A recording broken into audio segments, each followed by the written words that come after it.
Linyendi lebantfu lisele lishaqekile emva kwekuthi imvula lenengemandla imoshe tindlutalo. Labantfu baphuthunyishelwe etindzaweni tekuphepha futhi nemsebenzi wekubuka umonakalo kutakhiwo ncandi sewuqalile. Letinye tindzawo solo tide emanti nagesi kanti kungendeka kuthathe emaviki lambalwa kulungisa lendzawo.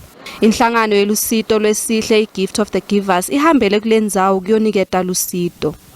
Batawunikela ngekudla, tingubo, imibhedze naletinye timfo lengahle bantfu batidzinge. We came to do an assessment and we found out that Tindzawo was the hardest hit, and the main concern was people haven't been eaten for the whole day. Our teams then immediately provided last night when we urgent humanitarian aid in terms of food-wise, where the soup kitchens and feeding schemes of Tindzawo came to collect bulk food items to feed people through the night and into the morning. Belusito besimo lesiphuthumako batawuhlala babeke liso kulendzawo njengoba kulindzeleke ichubeke imvula kulamalanga latako.